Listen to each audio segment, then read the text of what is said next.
L'ambulancier veut jouer avec la fille de la directrice générale. Regardez sa veste. Il est clair qu'il ne fait pas partie de son monde.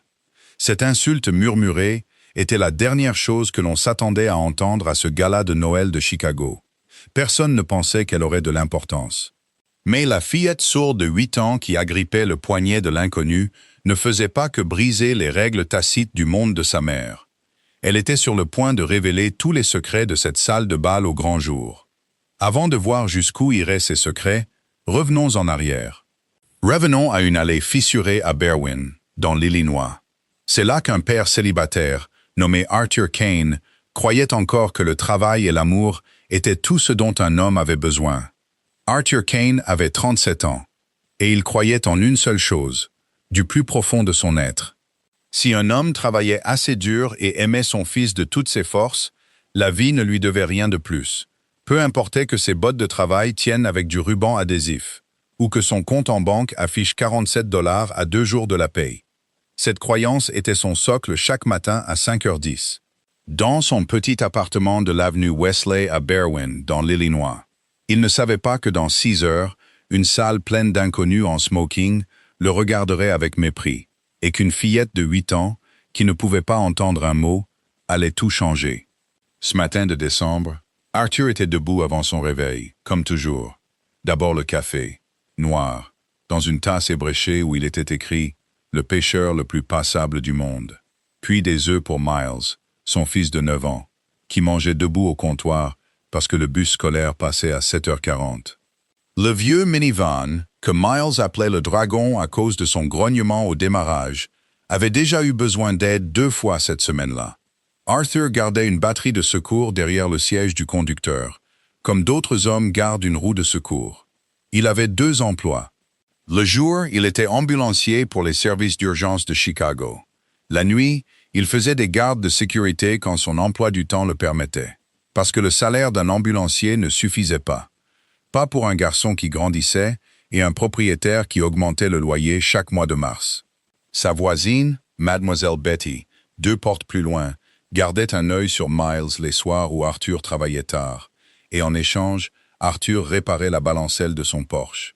Ce soir-là, le 23 décembre, Arthur n'était pas à l'hôtel Fairmont de Chicago sur Columbus Drive, parce qu'il y avait sa place. Il était là en tant que personnel médical de renfort. Il se tenait près d'une table pliante avec une trousse de premiers secours, engagée par une agence pour la soirée. La salle de bal de l'hôtel avait été transformée pour un gala de Noël. Des guirlandes lumineuses allaient du sol au plafond, avec vue sur le Millennium Park. Une scène était installée pour les discours, et 300 invités en robe et smoking étaient présents. Ils avaient payé très cher pour être vus en train de soutenir une œuvre de charité pour enfants. L'œuvre de charité appartenait à Helena Vaughn, 35 ans, directrice générale d'une entreprise de logistique. La plupart des invités dans cette salle dépendaient d'elle pour leur propre fortune. Elle avait créé le fonds elle-même 7 ans plus tôt. C'était peu après qu'Ava ait été diagnostiquée sourde profonde. Mais peu de gens dans la salle le savaient. Ils ne savaient pas non plus qu'Helena élevait Ava seule depuis la mort de son mari. Elle a passé la moitié de la nuit sur scène à serrer des mains, à remercier les donateurs. C'était le genre de sourire qu'Arthur reconnaissait chez certains patients. Le genre de sourire qui coûte quelque chose à maintenir. Pendant qu'elle faisait le tour de la salle, sa fille était assise seule.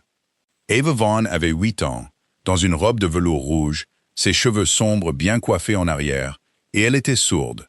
Elle était assise sur une chaise dans un coin, près du grand sapin de Noël. Les mains jointes sur ses genoux, elle regardait 300 adultes parler, sans jamais se tourner vers elle. Personne ne lui parlait en langue des signes. Personne ne s'asseyait à côté d'elle. Elle avait appris, apparemment, à se faire très discrète et très petite dans des salles comme celle-ci. Arthur l'a remarqué, comme il remarquait tout pendant son service. Discrètement, et d'un seul coup. Il s'est approché, ses genoux craquant, alors qu'il s'accroupissait à sa hauteur, et il a fait la seule chose qui lui semblait juste. Il a signé lentement et avec soin. Joyeux Noël. Puis il a formé une petite étoile de travers avec ses doigts. Ava l'a fixé un long moment, puis elle a souri. Un vrai sourire. Le premier sourire sincère que cette salle de bal avait vu de sa part de toute la soirée. C'est à ce moment-là que c'est arrivé. Un groupe d'invités à proximité, verre à la main, a ri assez fort pour qu'on les entende. Regardez ça, dit l'un d'eux, sans même baisser la voix. L'ambulancier veut jouer avec la fille de la directrice. Un seul regard sur sa veste, et on sait qu'il ne fait pas vraiment partie de son monde. À quelques mètres de là, sur les marches de la scène, un membre du conseil aux cheveux argentés, nommé Grant Holloway, s'est penché vers Elena. Il a murmuré quelque chose qui n'était destiné qu'à elle. « J'ai dit à la sécurité cet après-midi, pas de personnel extérieur près d'Ava. Comment a-t-il pu passer ?» Les yeux d'Elena se sont tournés brusquement vers le coin. Et c'est là qu'Ava a tendu la main et a attrapé le poignet d'Arthur, sans vouloir le lâcher. Les téléphones se sont levés, les écrans se sont allumés. Une douzaine d'invités ont tourné leur caméra vers l'ambulancier et la petite fille qui ne voulait pas lâcher sa main. Elena est descendue de la scène, ses talons claquant sur le marbre, son visage indéchiffrable. Quelque part en coulisses, le téléphone de son directeur des relations publiques a vibré. Un message clignotait en rouge sur l'écran. L'ambulancier est déjà en direct dans le chat de groupe des donateurs. Personne dans cette salle de bal, ni Arthur, ni Elena, ni même Grant Holloway, ne comprenait encore que ce petit moment tranquille près d'un sapin de Noël était sur le point de bouleverser 3 familles. Ce qui se passe dans les 60 prochaines secondes décidera si Arthur Kane gardera son emploi. Restez avec nous, car ça ne fait que se compliquer. Elena a traversé la salle de bal rapidement, le genre de rapidité qui semble calme uniquement parce qu'elle avait des années de pratique pour transformer l'urgence en grâce. Elle s'est arrêtée devant Arthur, l'a remercié d'une voix calibrée pour les caméras toujours braquées sur eux, et a tendu la main vers sa fille. Ava n'a pas lâché le poignet d'Arthur. Au lieu de cela, ses petits doigts bougeant rapidement et avec assurance, elle a signé quelque chose à sa mère. Ses yeux ne quittaient pas le visage d'Arthur. La gorge d'Elena a bougé avant que sa voix ne suive. Elle a traduit à voix haute, doucement, presque pour elle-même. Elle dit qu'il la regarde différemment. Arthur a senti cette phrase atterrir quelque part sous ses côtes. Il a commencé à reculer. Un homme dans une veste médicale de location n'avait pas sa place dans un moment comme celui-ci. Mais avant qu'il ne puisse se retirer, Elena a posé la question que tout le monde autour d'eux pensait clairement. « Comment connaissez-vous la langue des signes ?» Arthur a répondu simplement. « Ma sœur était sourde. Depuis qu'elle était petite, j'ai appris sa langue avant d'apprendre beaucoup d'autres choses. » Il a fait un signe de tête vers la table de premier secours. Dans ce travail, vous seriez surprise du nombre de patients qui ne peuvent pas vous entendre quand c'est le plus important. Ce n'était pas une histoire sur son propre fils. Miles, qui attendait à la maison avec mademoiselle Betty et un bol de pop-corn, entendait très bien. Ce détail a semblé prendre Elena au dépourvu, comme si elle s'était préparée à un autre genre d'homme. Elle n'a pas dit grand-chose d'autre. Elle l'a remercié à nouveau, a récupéré Ava, et est retournée dans le bruit du gala. Mais quelque chose dans la façon dont elle l'avait regardée, attentive, évaluatrice, troublée, a dit à Arthur que ce n'était pas fini. Cette nuit-là, de retour sur l'avenue Wesley, Arthur s'est assis sur le porche de mademoiselle Betty avant de rentrer. Le balancelle a grincé sous lui comme toujours. Mademoiselle Betty se balançait à côté de lui avec une tasse de déca et lui a demandé comment s'était passée la fête chic. « Je me suis fait une amie », a dit Arthur. 8 ans, elle a mangé la moitié d'un jambon de Noël et n'a parlé à personne, sauf à moi. « On dirait que vous avez eu la bonne idée tous les deux », a dit mademoiselle Betty. À l'intérieur, Miles dormait sur le canapé, la télévision diffusant encore un vieux western. Arthur l'a porté jusqu'à son lit. 3 jours plus tard, le lendemain de Noël, le téléphone d'Arthur a sonné alors qu'il était encore en uniforme d'ambulancier. Il nettoyait l'arrière de l'ambulance après une intervention. C'était Elena. Sa voix n'avait plus rien du vernis de la soirée de gala. « Ava fait une crise de panique », a-t-elle dit. Elle ne laisse personne l'approcher. Ni la nounou, ni moi. Elle n'arrête pas de signer ton nom, l'homme étoile. Je ne sais pas quoi faire d'autre. Arthur n'a pas hésité. Il a quitté son service 20 minutes plus tôt, ce qu'il n'avait jamais fait en 6 ans de carrière. Il a conduit directement jusqu'à la Gold Coast, vers un immeuble de luxe où le portier a dévisagé sa veste d'ambulancier, comme les gens au gala. L'appartement sentait la peinture fraîche et les lisses, le genre d'endroit où rien ne semblait habiter. Ava était recroquevillée sur le sol du salon, se balançant légèrement, les mains sur les oreilles. Même si ce n'était pas le son qui la blessait. Elle avait perdu son bracelet en argent, un vieil objet éraflé, sans grande valeur pour personne d'autre qu'elle. Et elle était inconsolable. Arthur s'est agenouillé à sa hauteur et a signé lentement. « Où l'as-tu eu pour la dernière fois ?» Il a fallu 20 minutes de recherche minutieuse avant qu'il ne le trouve, niché dans la poche du manteau d'Elena. Il avait dû y glisser pendant un câlin ce matin-là. Quand il l'a remis dans la paume d'Ava, tout son corps a semblé se dégonfler de soulagement. Puis elle a signé quelque chose de plus petit, quelque chose qui n'était pas destiné à la pièce, juste pour lui. Maman pleure dans la salle de bain tous les soirs. Elle pense que je ne sais pas. Arthur n'a pas dit à Elena ce que sa fille avait dit. Certaines choses n'étaient pas à lui de transmettre, mais il a remarqué sur la table basse un dossier de collecte de fonds laissé ouvert. Une ligne était soulignée 2 fois de la propre écriture d'Elena. Les invités ne viennent que pour la réputation, pas parce que c'est réel. Il a compris à ce moment-là pourquoi une femme qui avait tout sur le papier pouvait quand même être l'une des personnes les plus seules de cet immeuble. Avant de partir, Elena a glissé une petite fiche dans sa main. L'historique de l'asthme d'Ava, ses médicaments, le numéro de son pédiatre, écrit de la propre écriture soignée d'Elena.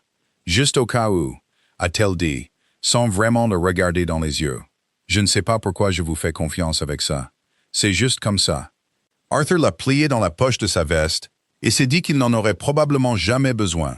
La diffusion en direct des donateurs du gala n'était pas restée confinée longtemps. Il n'a fallu que 48 heures pour qu'une seule image s'en échappe et se propage bien au-delà de la pièce où tout a commencé. Quelqu'un avait fait une capture d'écran du moment où Arthur s'accroupissait, la petite main d'Ava enroulée autour de son poignet, leurs 2 visages saisis en plein instant. L'image a d'abord atteint le chat de groupe interne de l'entreprise. Le lendemain matin, elle avait traversé vers le groupe de parents privés de l'école d'Ava. La légende en dessous, quand Arthur l'a finalement vu, transféré par un collègue, lui a retourné l'estomac. Un ambulancier utilise la fille de la directrice générale pour gravir l'échelle sociale. Peu importait que ce ne soit pas vrai. Les commentaires s'accumulaient en dessous, certains le défendant, la plupart non. Quelques-uns s'en sont pris à Elena à la place, remettant en question son jugement, son rôle de mère, ses instincts de mère et de directrice générale. Dans le même souffle, comme si les deux étaient le même échec. Arthur a essayé de continuer sa semaine comme il le faisait toujours. Debout à 5h10, le petit déjeuner pour Miles, le dragon grognant pour démarrer dans le parking. Mais 2 jours après la diffusion de la photo, un texto est arrivé d'un numéro qu'il ne reconnaissait pas. Continue de t'approcher d'elle et tu perdras ton travail à la caserne. Considère ça comme un avertissement. Il l'a fixé un long moment dans la cabine de l'ambulance avant le début de son service, son pouce planant au-dessus de l'écran. Il n'a pas répondu. Il ne savait pas encore qui l'avait envoyé, mais il connaissait le sentiment qui s'installait dans sa poitrine. Le vieux sentiment familier d'un homme à qui on dit, sans jamais le dire ouvertement, qu'il n'a pas sa place quelque part. Il l'avait ressenti toute sa vie. Il avait espéré que son fils n'aurait pas à le ressentir. De l'autre côté de la ville, dans un bureau d'angle surplombant le lac Michigan, Elena se tenait très immobile. Un email était ouvert sur son écran. Il venait du conseil d'administration, formel, froid, avec en copie 6 noms qu'elle reconnaissait et un qu'elle ne reconnaissait pas. L'objet, à lui seul, a fait trembler sa main autour de sa tasse de café. Conduite personnelle et image de l'entreprise. Explication requise avant le 31 décembre. Elle l'a lu 2 fois, puis elle a regardé le lac gelé. Et pour la première fois depuis qu'elle avait bâti cette entreprise à partir de rien, Elena Vaughn ne savait pas ce qu'elle allait faire. Équipe oui. Elena devrait tout risquer et défendre Arthur publiquement avant la date limite. Équipe non, elle devrait d'abord protéger l'entreprise et garder le silence. Mettez oui ou non dans les commentaires et restez pour voir qui avait raison. Le réveillon du Nouvel An est arrivé, froid et clair sur le lac Michigan. La maison d'Elena sur la Gold Coast s'est remplie des mêmes donateurs, membres du conseil et sourires de façade que lors du gala du Fairmont 1 semaine plus tôt. Contre l'avis de son équipe de relations publiques, elle avait choisi d'accueillir plutôt que de se cacher, de sourire et de prouver que tout allait bien. Arthur n'était pas invité, il ne s'y attendait pas. Mais Elena lui avait demandé discrètement 2 jours avant de passer quand même, officieusement, au cas où Ava aurait besoin d'un visage familier. Il avait accepté pour le bien de la fillette, et s'était dit qu'il resterait en arrière-plan. Il se tenait près de l'entrée de la cuisine, quand il a entendu la voix de Grant Holloway venant du couloir. Elle était basse, mais pas assez basse. Cet ambulancier devient un sérieux problème médiatique, dit Grant à un autre membre du conseil. Il faisait tourner un liquide ambré dans son verre. Le conseil ne restera pas les bras croisés pendant qu'Helena transforme l'image de l'entreprise en histoire de tabloïd. Tout ça pour un homme qui vide des bassins de lit pour gagner sa vie. Arthur est resté immobile. Il avait entendu pire auparavant dans des pièces où l'on supposait qu'il n'écoutait pas. Ça faisait toujours mal quelque part, mais il n'a pas eu le temps de le ressentir, car c'est à ce moment-là qu'il a entendu un sifflement faible et aigu venant de la véranda. Ava était par terre, le dos contre la paroi de verre, la poitrine soulevée, ses lèvres prenant une couleur qu'Arthur ne voulait jamais voir sur un enfant. De l'asthme aggravé par la panique. Il avait toujours la fiche qu'Helena lui avait glissée dans la main des jours plus tôt, pliée dans la poche de sa veste. Il a agi par instinct. 6 années de formation intégrées dans ses mains.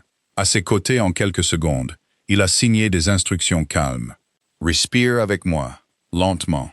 Pendant que ses doigts trouvaient son pouls, il était la seule personne dans cette maison qui pouvait l'atteindre dans la langue qu'elle comprenait.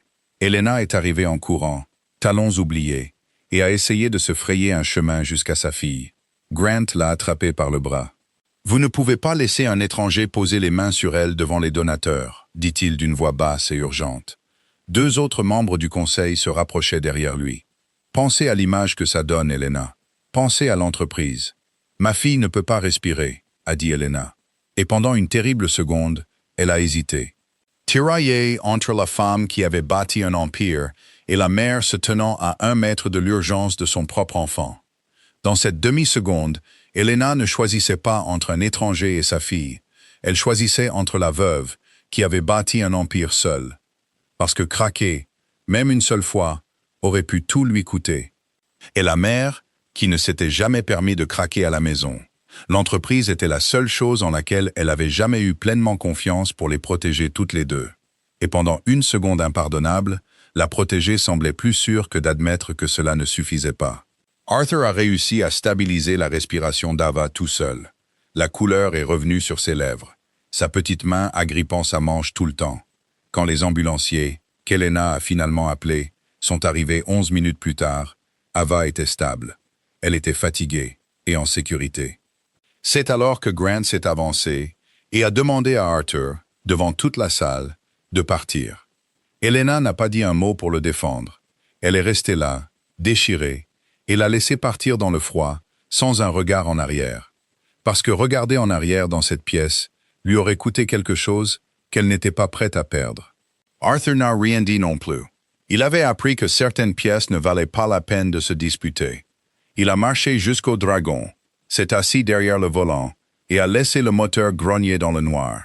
Il pensait que c'était le pire moment de sa soirée. Il n'avait aucune idée de ce qui allait suivre. Une fois la porte fermée, Helena a porté Ava à l'étage elle-même.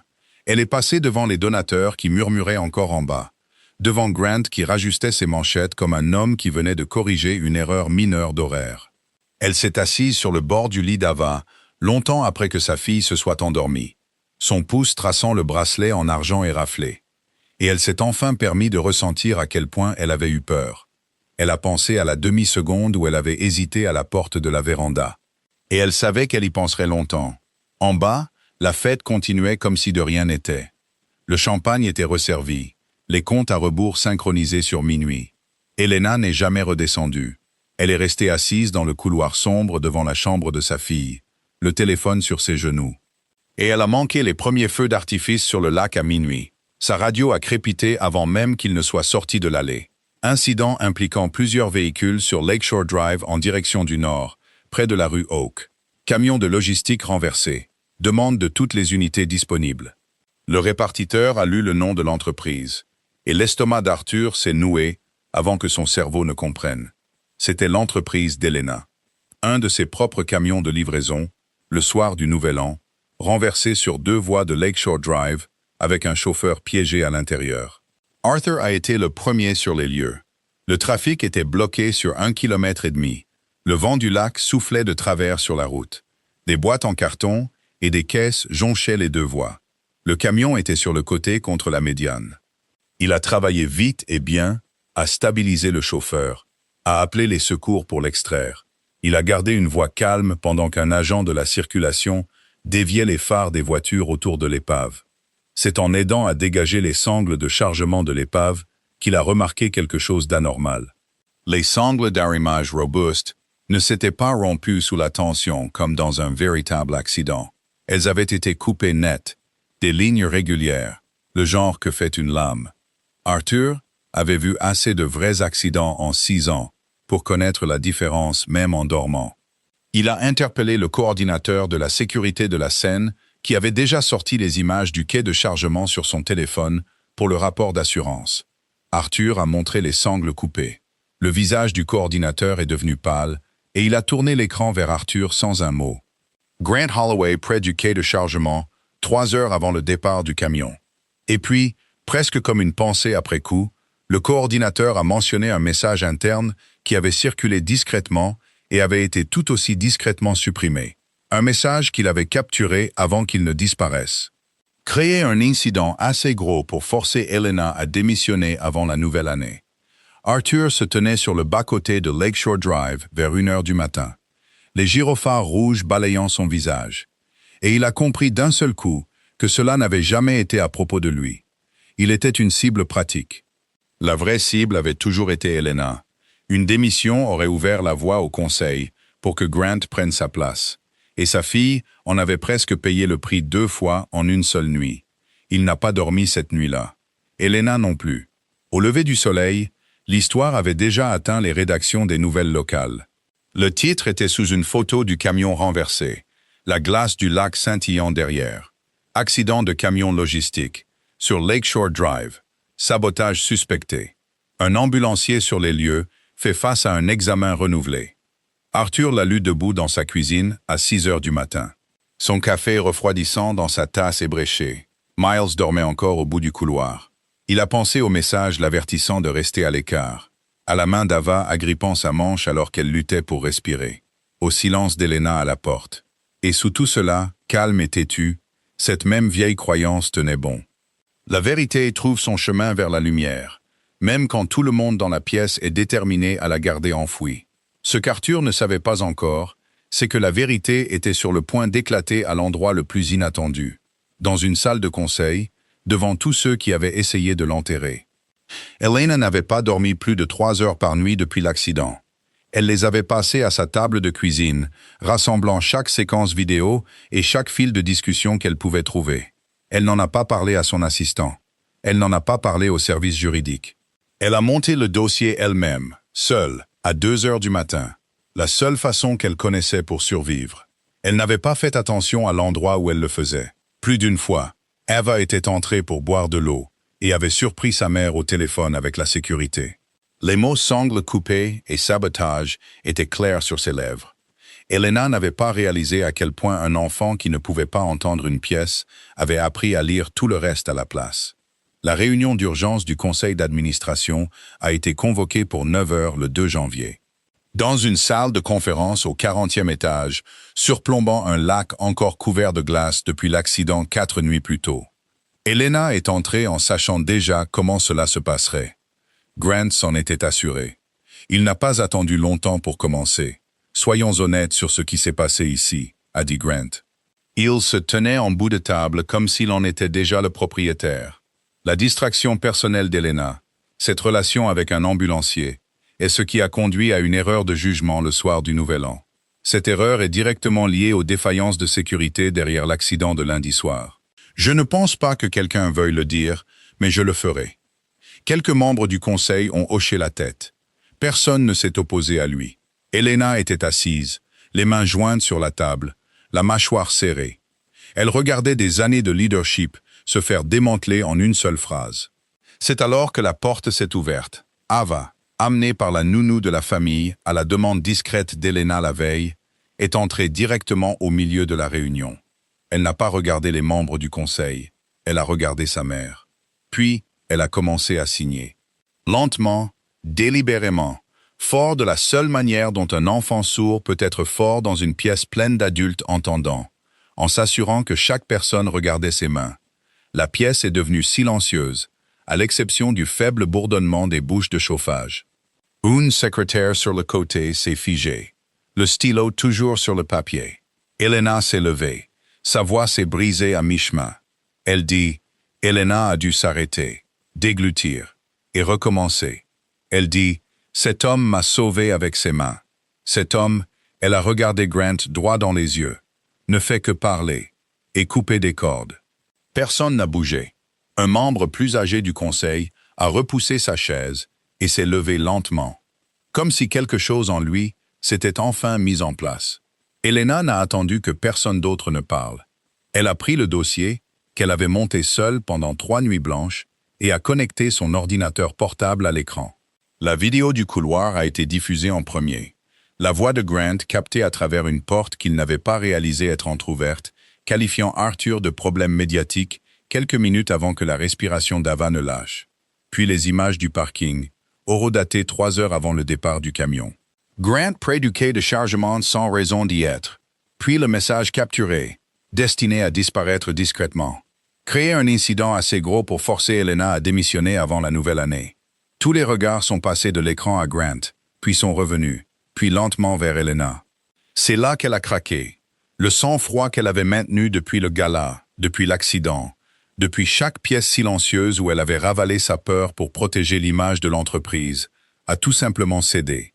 Sa voix, quand elle est venue, n'était pas du tout celle d'une directrice générale. C'était juste celle d'une mère. « J'ai failli perdre ma fille », a dit Elena, « parce que j'avais trop peur de ce que vous alliez tous penser de moi. » Les menaces de Grant n'avaient jamais vraiment été le danger. Le vrai danger était la voix dans la propre tête d'Elena. Elle lui murmurait depuis des semaines qu'une femme élevant seule un enfant sourd n'avait pas le droit de vouloir aussi quelque chose d'aussi imprudent que d'être vue, d'être aimée, d'être humaine. Elle n'avait pas protégé l'entreprise d'un scandale. Elle s'était protégée elle-même de ne jamais avoir besoin de quelqu'un au point de le perdre, comme elle avait déjà perdu un mari. Voir Ava signer la vérité devant tout le monde a été la première fois que cette voix a finalement perdu. Personne dans cette salle de conseil ne l'avait jamais vue pleurer. Elle n'a pas essayé de le cacher cette fois. Grant a essayé de parler une fois la vidéo terminée. Quelque chose sur le contexte, sur le message sorti de son contexte. Le membre du conseil qui s'était levé plus tôt l'a coupé froidement. Vous visez son poste depuis l'échec de la fusion il y a 2 ans. Tout le monde à cette table le sait. Asseyez-vous, Grant. Personne ne l'a regardé à nouveau. La sécurité a escorté Grant dehors en moins d'1 heure. Il ne s'est pas débattu. Il n'a pas dit un mot de plus, bien qu'il ait jeté un regard en arrière vers Elena. Pas avec colère, mais avec le regard plat et calculateur d'un homme qui réorganisait déjà son prochain coup. Dans l'après-midi, le service juridique avait commencé à préparer une plainte contre lui pour le sabotage sur Lakeshore Drive et les messages divulgués. La nouvelle s'est répandue rapidement. En 1 semaine, 2 des partenaires de longue date de Grant avaient discrètement coupé les ponts. Le conseil a voté à l'unanimité pour maintenir Elena à son poste. Plusieurs se sont excusés directement auprès d'elle avant de sortir. Mais la conversation la plus difficile de cette semaine n'a pas eu lieu dans la salle de conseil. Elle a eu lieu 3 jours plus tard, dans la propre cuisine d'Arthur. Elena est venue elle-même sur l'avenue Wesley. Pas d'assistant, pas de voiture avec chauffeur, juste elle en jean. Debout sur le perron d'Arthur dans le froid, l'air déplacé et semblant le savoir. Arthur l'a laissée entrer sans cérémonie. L'appartement sentait le sandwich au fromage grillé qu'il avait préparé pour le dîner de Miles. Elle lui a offert un poste, conseiller spécial pour le fonds de charité. Une vraie autorité cette fois, un salaire complet, le choix de ses horaires. Arthur a dit non. Mon nom a été traîné dans la boue dans 3 chats de groupes différents en 2 semaines, a-t-il dit, les bras croisés. Prudent et fatigué. Je n'ai pas besoin d'une 4e tournée. J'ai un fils à élever. Je ne peux pas continuer à être l'histoire. Elena n'a pas insisté. Elle s'attendait à cette réponse et la respectait trop pour pousser. Mais Miles était assis à la table de la cuisine tout ce temps, ses devoirs étalés, écoutant comme les enfants de 9 ans écoutent toujours, même quand les adultes pensent qu'ils ne le font pas. Après le départ d'Elena, il a levé les yeux vers son père avec la franchise que seul un enfant peut avoir sans cruauté. « Papa, a-t-il dit, si tu ne le prends pas, les enfants comme Ava vont juste continuer à être ignorés comme elle l'était. » Arthur n'a pas répondu tout de suite. Il s'est tenu à l'évier, les mains posées sur le comptoir. Il a pensé à cette salle de bal de décembre, à une fille seule sur une chaise dans un coin, et à combien d'autres pièces à travers la ville avaient probablement une version d'Ava, assise tranquillement en ce moment, invisible. Il a aussi pensé à quelqu'un d'autre, quelqu'un d'il y a longtemps qui avait l'habitude de s'asseoir tranquillement dans des pièces exactement comme ça. Il n'a pas dit à Miles de qui il parlait. Il a juste ébouriffé les cheveux de son fils en passant et lui a dit de finir ses maths avant de se coucher. Cette nuit-là, après que Miles se soit endormi, Arthur s'est assis seul à la table de la cuisine. La lumière du porche éteinte, la balancelle de Mademoiselle Betty silencieuse à côté.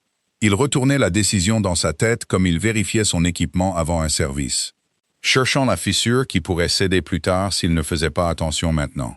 2 jours plus tard, Arthur a rappelé Elena et lui a dit qu'il avait changé d'avis à une condition. Il ne le ferait pas pour les caméras. Il le ferait sur le terrain, en formant le personnel, pas en se tenant sur des scènes. Elena a accepté avant même qu'il ait fini sa phrase. Puis, plus doucement, presque pour elle-même, elle a ajouté une chose. « Il y a quelque chose à propos de ce fonds, a-t-elle dit, que je n'ai jamais dit à personne.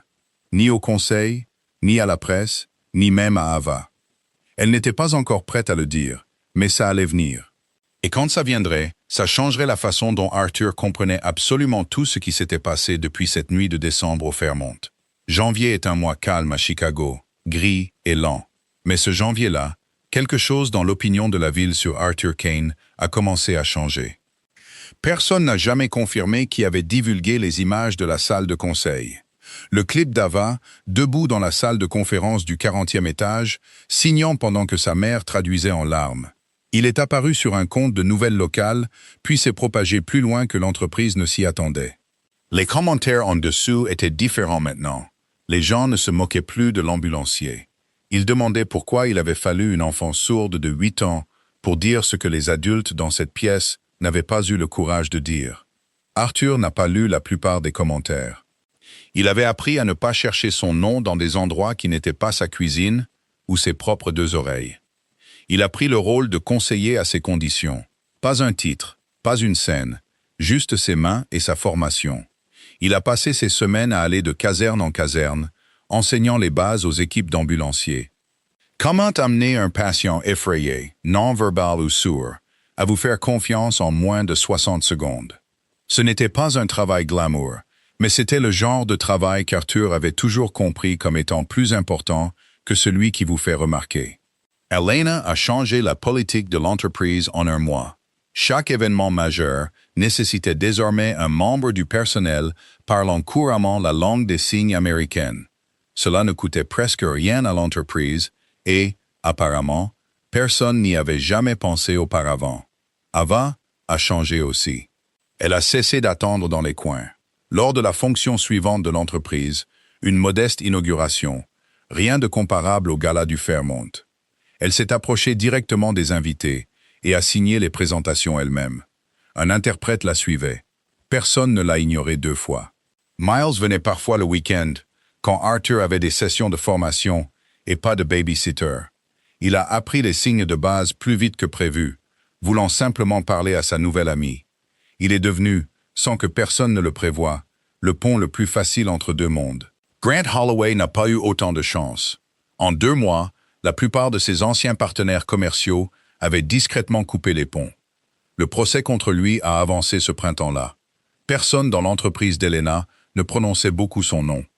Et quand il le faisait, c'était au passé, comme un événement météorologique qui était passé et avait laissé ses dégâts derrière lui.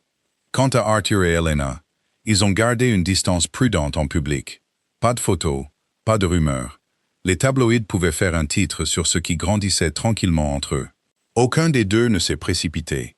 Ils avaient tous les deux appris à leurs dépens ce qui se passait lorsque les choses privées étaient traînées au grand jour trop tôt.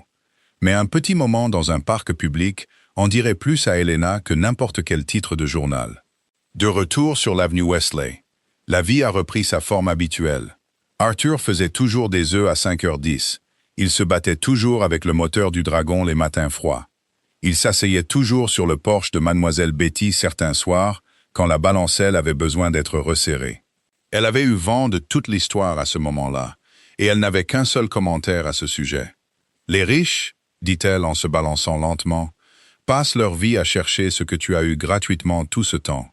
Arthur ne l'a pas contredite. Il le faisait rarement.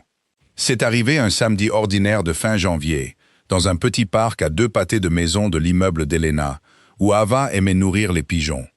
Elena était assise sur un banc, regardant sa fille éparpiller des miettes de pain avec le sérieux que seuls les enfants apportent aux petits rituels.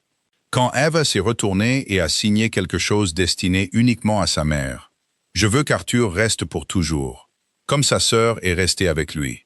Elena est devenue très immobile, les pigeons s'éparpillant autour des pieds d'Ava dans la lumière froide du matin.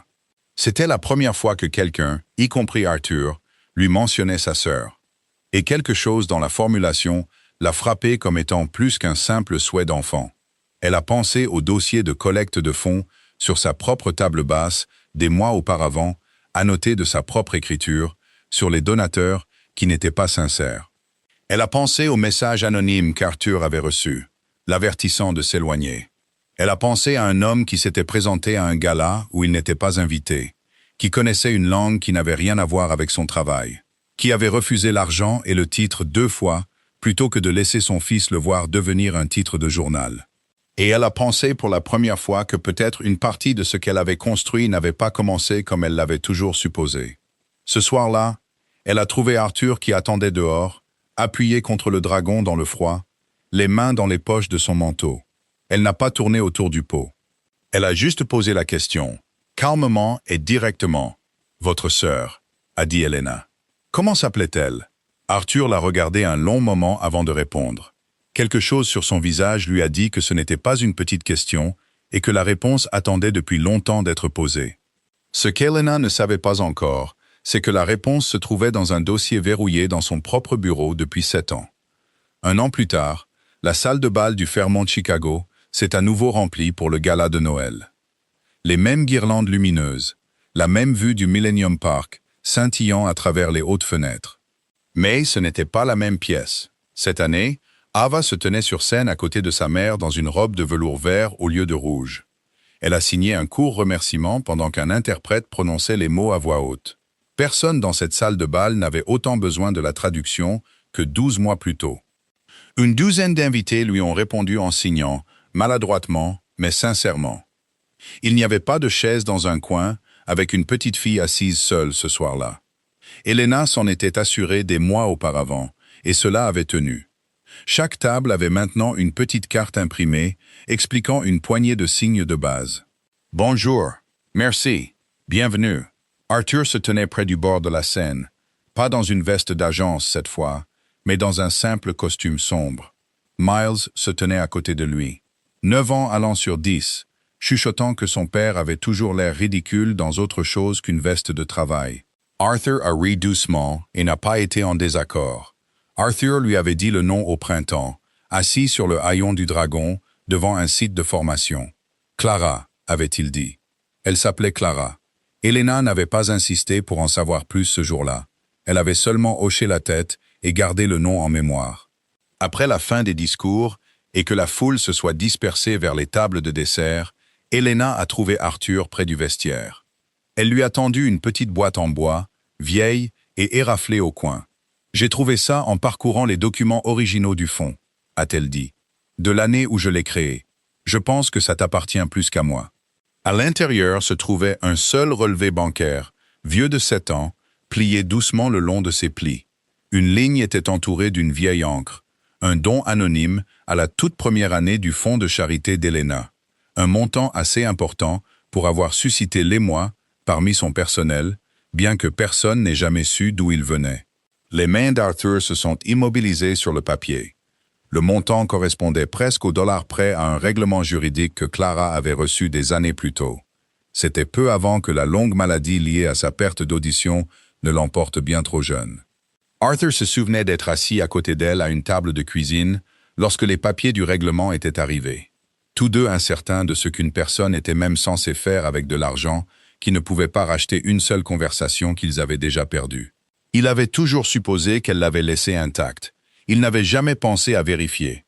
Il ne savait pas que sa sœur, discrètement, dans les derniers mois de sa vie, avait choisi d'envoyer chaque dollar ailleurs, quelque part où il pourrait encore faire du bien dans le monde, sans jamais le lui dire.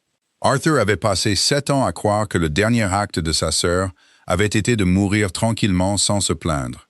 Il n'avait jamais imaginé qu'elle avait passé ces derniers mois à faire quelque chose de bruyant à la place, choisissant selon ses propres termes comment sa courte vie continuerait à compter après sa fin. Le deuil qu'il avait porté n'avait jamais vraiment été lié à son absence. C'était la culpabilité d'un grand frère, qui pensait qu'il aurait dû prendre soin d'elle, jusqu'à ce qu'il apprenne qu'elle avait discrètement pris soin d'étrangers qu'il n'avait même pas encore rencontrés. Au bas du relevé, d'une écriture qu'Arthur n'avait pas vue depuis 7 ans, mais qu'il aurait reconnue n'importe où, Clara avait écrit une seule ligne avant que le compte ne soit fermé. Pour qu'aucun enfant n'ait plus jamais à s'asseoir seul à une fête d'adultes. Arthur est resté très immobile, le bruit du gala s'estompant autour de lui.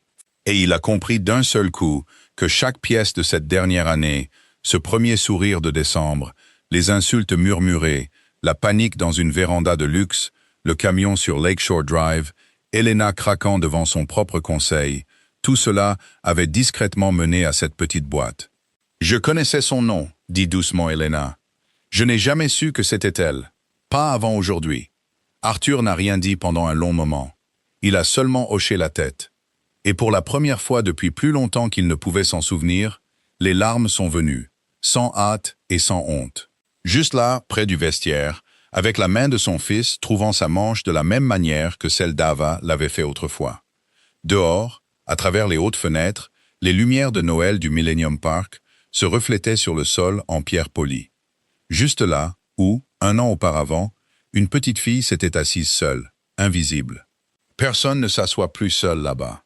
Cette histoire nous rappelle que les personnes les plus silencieuses dans une pièce sont généralement celles qui portent le plus, et que les remarquer ne coûte rien, sauf les quelques secondes que la plupart d'entre nous ont cessé de prendre la peine d'accorder. S'il y a un père célibataire qui travaille dur dans votre vie, n'attendez pas un anniversaire ou une fête pour lui dire que vous le voyez. Appelez-le cette semaine et demandez-lui comment il va, lui, pas les enfants. La plupart des pères célibataires peuvent vous dire la dernière fois qu'on leur a demandé des nouvelles de leurs enfants. Presque aucun ne se souvient de la dernière fois qu'on leur a demandé des nouvelles d'eux-mêmes.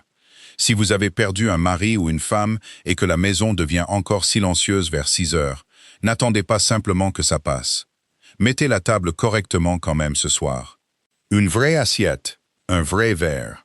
Non pas parce que ça arrange quoi que ce soit, mais parce que se traiter comme une seconde pensée est une habitude, comme n'importe quelle autre.